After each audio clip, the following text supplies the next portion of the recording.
Türklər, bugün sizə frazeoloji birləşmələr haqqında məlumat verəcəm. Ümumiyyətlə, frazeoloji birləşmələr nədir? Frazeoloji birləşmələrin amonimliyi, sinonimliyi, antonimliyi haqqında məlumat verəcəm. Mövzumuz belədir, frazeoloji birləşmələr. Hazıram bura mövzunun adı. Frazeoloji deməli birləşmələr. Frazeoloji birləşmələrin ikinci adı da sabit söz birləşmələridir. Bura onun adını qeyd edirəm. Sabit söz birləşmələri. Sabit söz birləşmələri.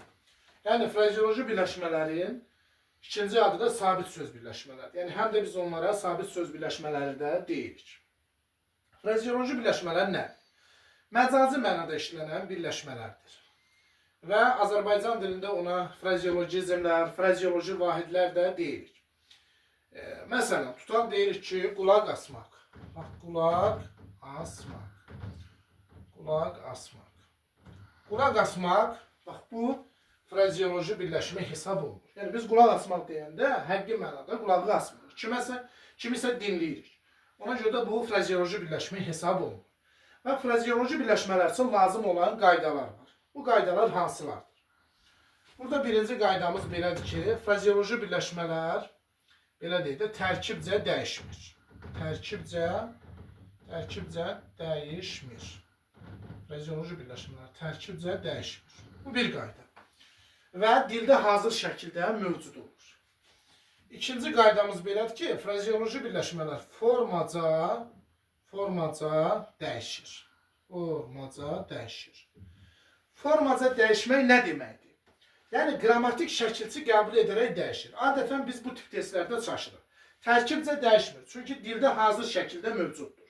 Amma formaca dəyişmək o deməkdir ki, yəni qrammatik şəkilçi qəbul edərək dəyişir.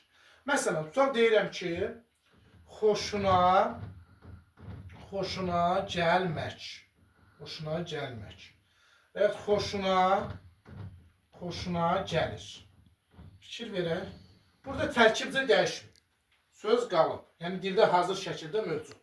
Amma burada, bax, birində olub mək, yəni mək, master şəkilçisi, birində olub indiki zaman şəkilçisi. Yəni, qrammatik şəkilçi qəbul edərək dəyişirsə, biz bunu formaca dəyişmək adlandırırıq.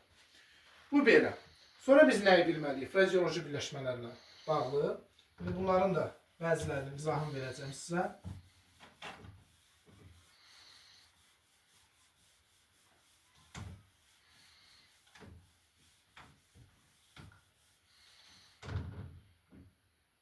Biz frazeoloji birləşmələrlə bağlı sonra nəyi bilirik? Frazeoloji birləşmələrin amonimliyi. Frazeoloji birləşmələrin, bunları qeyd edirik.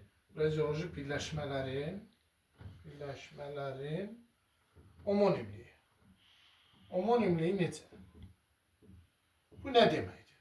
Frazeoloji birləşmələrin amonimi də frazeoloji birləşmə olmalıdır. Məsələn, tutaq deyirik ki, can vermək. Can vermək frazeoloji birləşməsi amonimdir. Necə?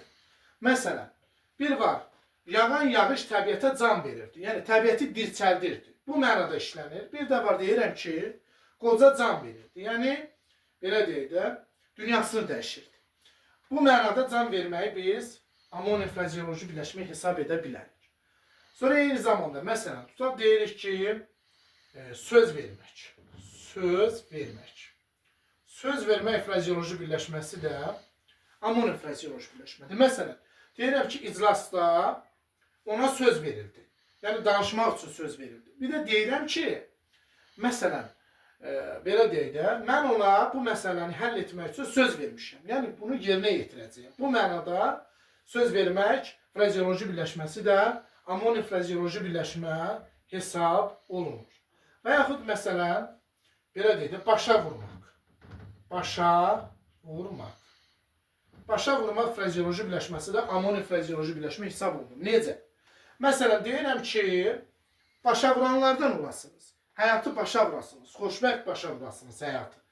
Belə olanda digər bir mənası da belədir ki, elədiyini başa vururdu. Bu mənada başa vurmaq frazeoloji birləşməsi də amonim frazeoloji birləşmə hesab olunur. Digər məsələn, deyirəm ki, məsələn, belə deyək də, cana gəlmək. Cana gəlmək frazeoloji birləşməsi. Bunu isə, məsələn, belə deyək də, sinonim kimi də işlədə bilərik. Necə? Cana gəlmək, bir də yazıram bura, boğaza yığılmaq. Boğaza yığılmaq. Boğaza yığılmaq. Bunları isə frazeoloji birləşmələrin sinonimliyinə aid deyə bilərik. Cana gəlməklə boğaza yığılmaq eyni məna, yaxın məna kəsb etdiyi üçün biz bunları frazeoloji birləşmələrin sinonimliyinə aid nümunə kimi götürə bilərik. Sonra məsələn frazeoloji birləşmələrin antonimliyinə aid. Məsələn, tutaq deyirik ki, xoşu gəlmək,